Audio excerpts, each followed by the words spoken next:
Welcome back to Essence TV. When it comes to the issue of ageing well, there are a number of things we need to consider, including environmental and lifestyle choices, also the genes we're born with, and the impact of toxins from our environment. This conversation is with Dr. Judy Ford. Judy, thank you so much for your time. That's a pleasure, Kari. Nice to be here. Now, how do toxins impact us on an everyday level? We've all heard of Chernobyl or other disasters and then seen the dreadful birth defects because of those sorts of things. But do we really have to deal with toxins here in Adelaide? I think we do. I think that we have to be very cautious. The people who probably have to be most cautious are people who are doing home renovations, and of course people who are working as labourers and tradesmen in jobs where they're exposed to large amounts of toxins. Now, I should also add that, there are people who are spraying cars. These sorts of jobs are obvious, but the one that worries me are the beauticians who are doing nails. So that whereas we know that in a workshop spraying cars, people are garbed up and they've got a lot of respirators and proper gear to wear. But these ladies doing the nails are just sitting there poring over. In most cases, there are some people who use proper extractor fans, but so many of them don't. And I think that is bad both for the person doing the job and also for the clients.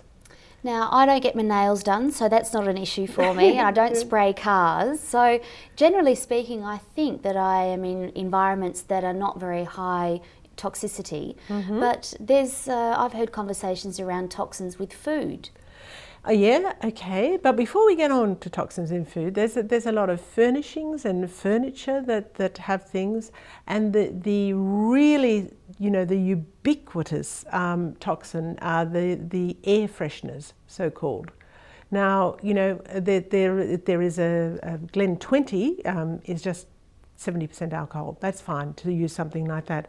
But most of the plug-in air fresheners, most of the spray air fresheners are very, very toxic. And if you read the fine print, it says no, don't use near aquatic organisms, it's toxic. Now, anything that will kill a fish in those sorts of quantities will eventually kill you.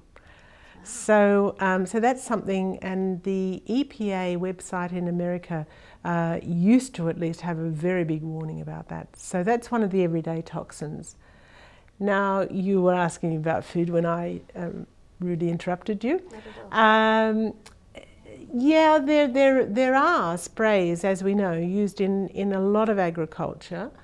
And so I think we do have to be careful about what we're eating, and if we can, to buy low spray or no spray or organic if we possibly can. It's hard to tell.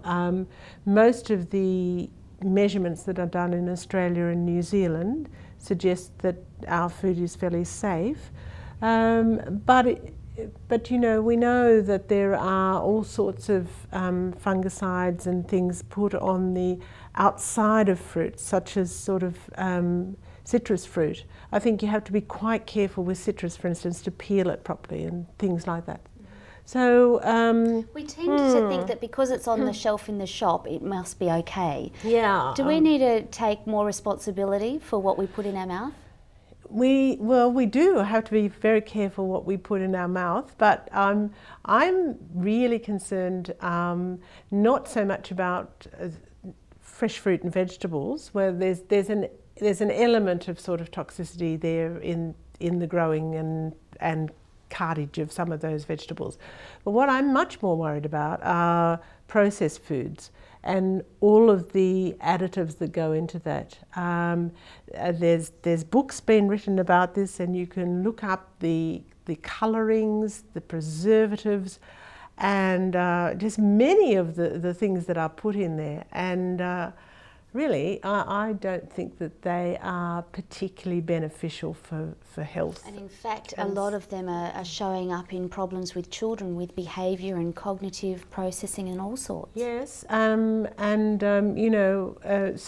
if if we just go to where the data is, I think that we can say that, in studies of breast milk, for instance, there are high levels of significant toxins found in breast milk in every country where it's been measured. So there is such a ubiquitous use of chemicals. Our cars that we drive and the exhaust fumes, better than they used to be, but still there. Filling up your car with petrol. You inhale benzene, usually doing this at higher levels than are allowed for a person working in industry with benzene. So, so that the levels are very high. So now what do these things do to you? Some of them damage your chromosomes, so some of them cause gene mutations, that's changes in genes, or actually break chromosomes. Both of these activities in the genetic machinery can lead to cancer or enhance cancer risk. Also taken in, especially into sperm, can affect not only sort of the risk of miscarriage and birth defects, but can very much increase the risk of childhood cancer.